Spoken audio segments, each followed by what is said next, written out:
Happy Halloween, everyone. It's Reilly. I hope you find some way to celebrate the spooky season, whether that's wearing a costume and going to a party or just watching a horror movie. Today I'm going to talk about some monsters, I guess, yeah, you could say Halloween monsters, and I'm actually going to recommend a few horror movies, or at least movies that have those monsters in them. But before that, I should of course mention the events for the podcast that Sota and I are going to be doing. We're going to be in Fukuoka, Sendai, Nagoya, Tokyo, Osaka, or maybe Osaka, Tokyo, in that order. Anyway, you can find the dates and tickets on mine and Sota's Instagram bios, or the links under the bios. Mine is in my story highlights. Please come. I'd love to see you there. That's about it. I'm looking forward to it. Anyway, without further ado, let's get into the monsters.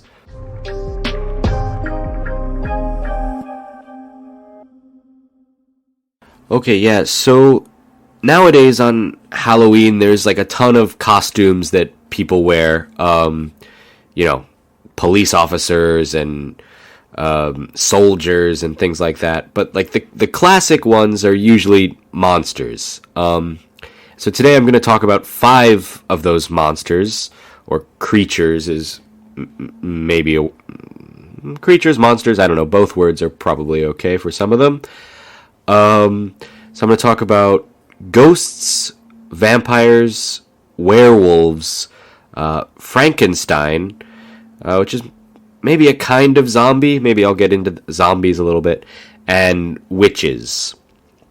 Actually, I might go in the reverse order of what I just said. But anyway, first one I'll talk about is witch.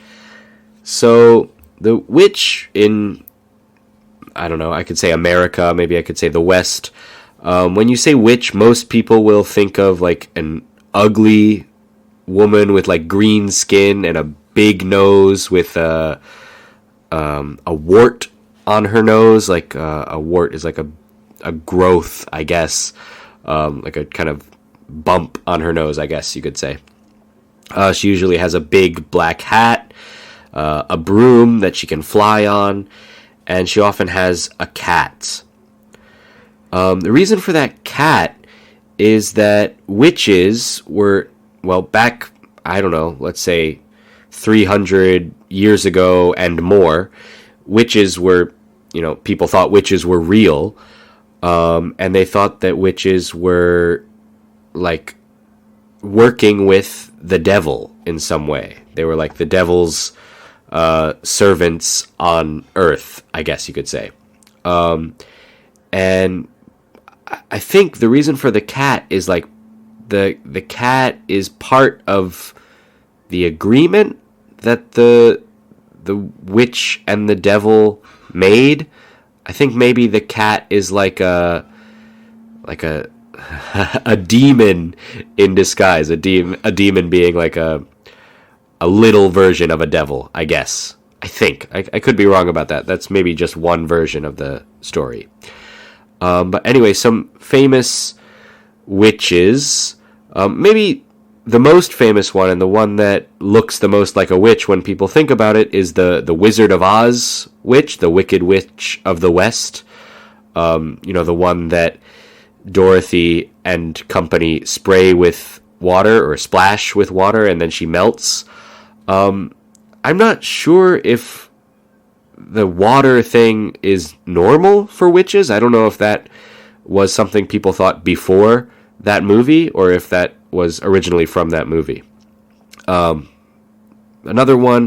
famous witch is from the Hansel and Gretel tale. It's from Germany, where, a brother and sister get lost in the woods and find a witch who lives in like a candy house, and then the witch ends up eating them, or trying to eat them by putting them in her oven.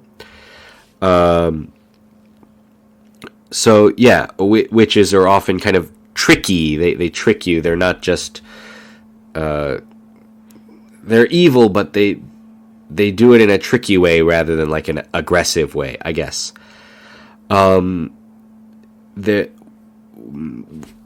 I said that people used to think witches were real, in the, I want to say it was maybe the 17th century, so like the 1600s, I think, there were witch trials in America, in a town called Salem in Massachusetts, where some weird things were happening in the town, and people thought it was because a group of girls, or maybe young women, were witches. So they put them on trial, basically prove you're not a witch, and when they couldn't, they killed them. And that happened a lot in the Middle Ages, Middle Ages being from, I don't know, like let's say 1100 to 1600 or something like that, maybe a little earlier, where, yeah, they would find women. Usually these women would be like single women or women whose husband had died, and maybe they lived a little bit far away from town, so people thought they were weird. And then, yeah, they would think they were witches and go on witch hunts where they tried to find a witch and maybe kill the witch, the woman. A couple of movies that have witches in them. One is called Hocus Pocus. That's kind of a comedy, kind of a fun movie. Another classic is called The Blair Witch Project. That one actually takes place in Maryland, where it looks like a group of kids, maybe teenagers, are holding a camera while they walk around in the woods, and then scary things start to happen. A more recent one is called The Witch by Robert Eggers. That one's really, really good. I really like The Witch. So yeah, if you're interested in witches, please watch any of those movies if you haven't. The next one's Frankenstein. Oh yeah, so Frankenstein comes from a book by an English author, Mary Shelley. She wrote a book about a doctor, and the doctor's name was Frankenstein. The monster was not called Frankenstein. I think the monster's name was actually Adam, if I remember right, in the book, right? So in the book, Dr. Frankenstein makes a monster out of like parts of dead bodies or something like that, and brings it to life using science. I think classically it's like electricity. And so yeah, nowadays, I don't know if that's how it was described in the book. To be honest, I have not read the book. But nowadays, Frankenstein is typically big and green with like a kind of square head and like metal, almost like nails sticking out of its neck. The most classic Frankenstein movie is a black and white movie from 1931 called Frankenstein. There's a comedy from, I think, the 70s, maybe 80, I'm not sure, called Young Frankenstein. That's kind of a comedy movie.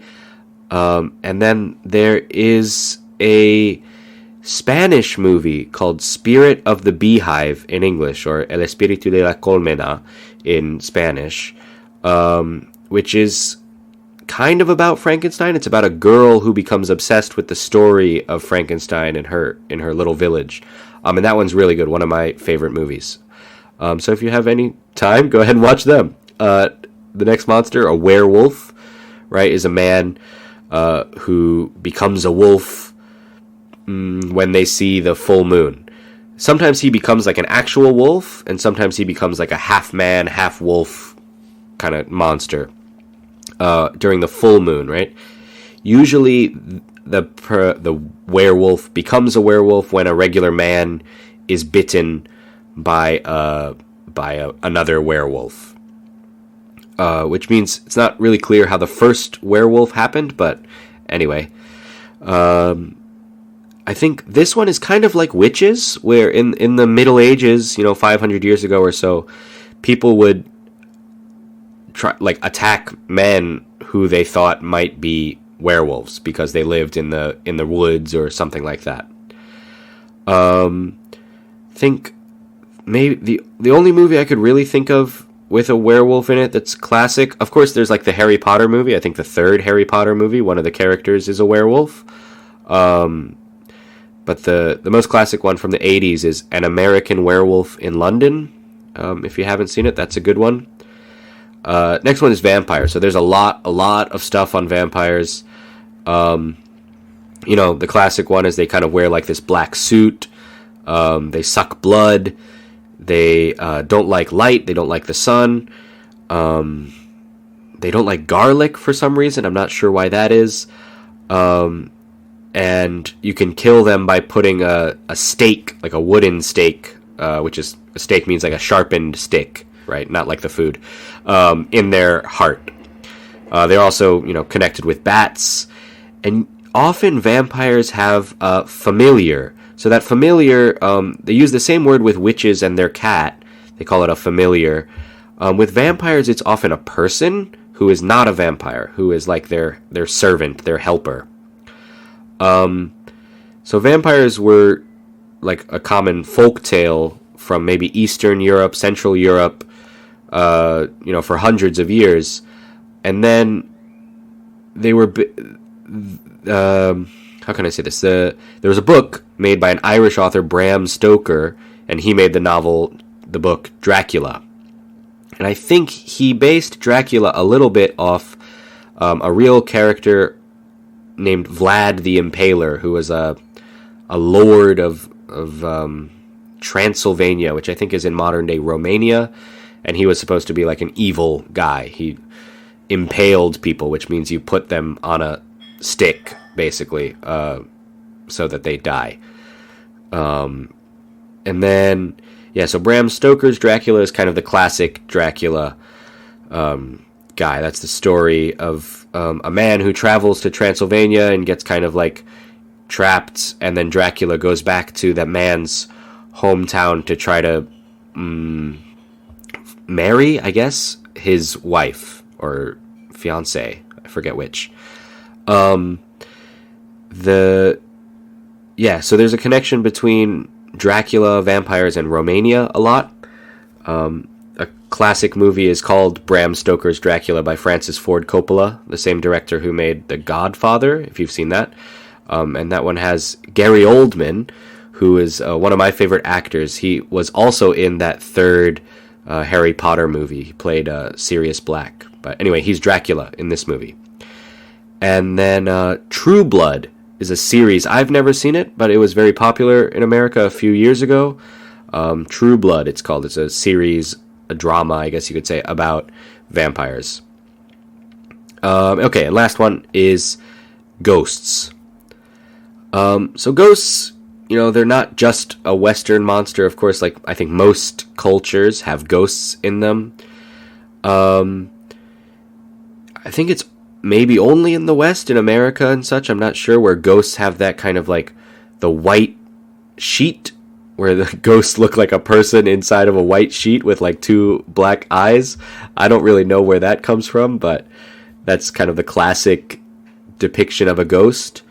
But in real ghost stories, when people tell ghost stories, ghosts usually look like people. Maybe they might look like they're a little bit see-through or something, like they're not 100% there. They don't have bodies usually, right? Ghosts, like not real bodies. And then sometimes ghosts are completely invisible, like you can't see them at all. Some movies with ghosts, maybe a classic one is called Poltergeist. Poltergeist, I guess, is a kind of ghost. I think poltergeist is a German word, and it means a ghost that is like particularly troublesome, will like make a lot of noise and maybe break things in someone's house. It's like an angry ghost. There's another movie from the 90s, maybe early 2000s, I'm not sure, called Sixth Sense. That's a classic ghost movie. And then Paranormal Activity is a movie from, I'm not sure, maybe 2008 or something like that. I don't remember exactly. It's about kind kind of like Blair Witch Project. It's like a family that has cameras in their house, and they have ghosts in the house. So all of the scary things that happen are seen on like a camera, that's like a camcorder, or like a camera that's in somebody's room, like a baby monitor or something like that. It's an interesting way to shoot a movie. It's called found footage. Blair Witch Project and Paranormal Activity are both found footage movies, where when you're watching the movie, it looks like the characters were holding the camera. So all of these monsters, I think it's fair to say, I don't believe are real, of course, with the exception of maybe ghosts. I don't think ghosts are real. I don't kind of live my life imagining that there might be ghosts around. That being said, I have one kind of ghost story from when I was in junior high school, maybe, 13 years old, something like that. I was at my friend's farm. So my friend lived on a farm, and his whole family lived there. So his grandma and grandpa, aunts and uncles, probably maybe 15 people from the same family lived on this one farm in different houses. And the main house in the center of the farm was his grandma and grandpa's house. And I think that house was pretty old, maybe even his grandpa's dad built the original house. So, maybe it was 100 years old or something, which is old for America. And it had kind of new parts added to it over time.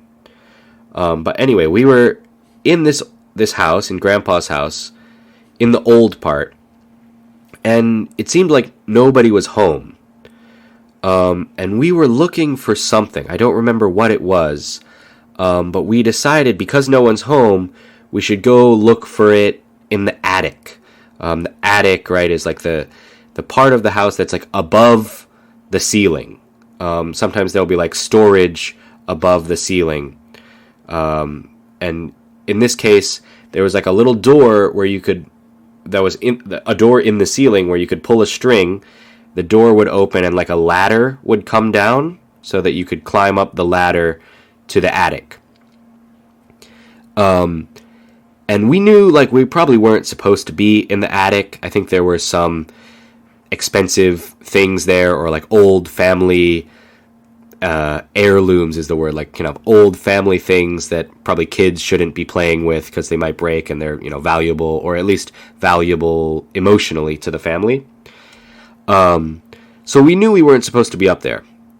But anyway, we were looking for something, and we decided to climb up the ladder, and my friend got all the way up. He was in the attic, and I had just barely put my head above the level of the floor of the attic. So I could only just barely see into the room. And we both heard, "Hey, what are you doing?" from behind us. And so we were scared because we thought somebody caught us and was angry. So we immediately ran down the ladder, closed the door, and said, "Oh, sorry, nothing. We weren't doing anything, I'm sorry." And we looked around, and there was nobody there.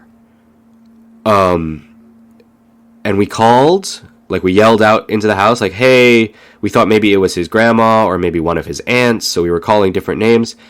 Nobody answered. And then we went down to leave the house, because at this point we were scared. And when we were leaving the house, we saw his grandma coming in a car, and she was just coming back to the house, coming home from grocery shop, going to the supermarket or something like that. And so we were sure at that point that there was nobody in the house. But we talked about it a lot afterwards, and we both heard the same thing, the same words. It was pretty clear to us, but yeah, we don't have any way really of explaining it.